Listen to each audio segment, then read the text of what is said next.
Les camps de concentration, ça t'évoque quoi?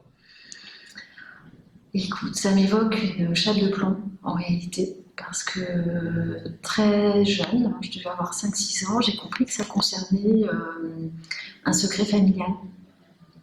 Donc ce secret familial, c'était mon arrière-grand-père qui, dans la région d'Abbeville, en voulant aider et donc stopper un départ d'une Micheline et de son convoi, a été fait prisonnier parce que visiblement il y a un souci dans la mise en place de ce qui devait freiner ou stopper ce départ, et sa main a été en partie arrachée. Donc il a été à ce moment-là rattrapé et envoyé en camp.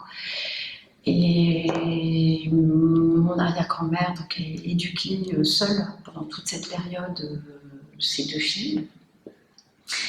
Et ne voyant pas revenir ce mari à l'issue de la guerre, a refait sa vie. Et un jour, c'est-à-dire des années plus tard, il est réapparu. Et quand il est réapparu, elle avait refait sa vie. Et donc, l'histoire, c'est qu'elle a vécu avec ces 2 hommes pendant une quarantaine d'années. Donc ça, c'est juste la magie de l'humain et de sa possibilité de recréer en fait de l'amour, de partager. Et pourquoi je disais une chape de plomb? Parce que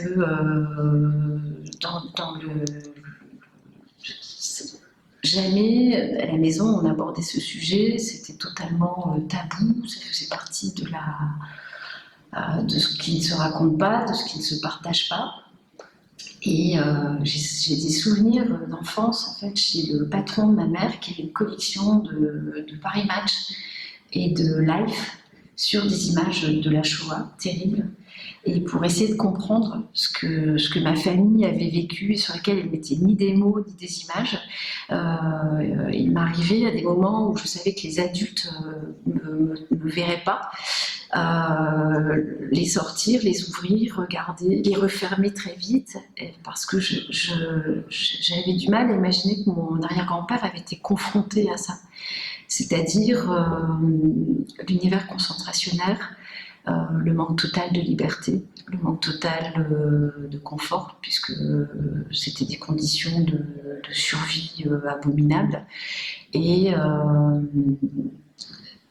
enfin, on n'imagine pas, mais la rupture avec la famille, avec les siens, l'enfermement avec les autres, le froid, l'indifférence totale, chacun sa peau en réalité, et savoir qu'il sort de tout ça indemne. Après, le fait qu'il ait choisi de rejoindre son lieu d'origine, c'est-à-dire la frontière Normandie-Picardie, des années plus tard, certainement, c'est lié à des questions de dignité, d'estime de soi. C'est-à-dire que quand on sort d'un camp et qu'on fait 40-43 kilos, qu'on est un homme, je pense qu'on n'a pas envie de se présenter tel quel devant sa famille. Donc le fait qu'il ait mis du temps à revenir, je pense que c'est lié à ça. L'explication réelle, je la connaîtrai jamais puisqu'il est décédé depuis. La seule chose qui m'est transmise en fait, c'est de me souvenir d'une chose, c'est de connaître la langue de mon ennemi.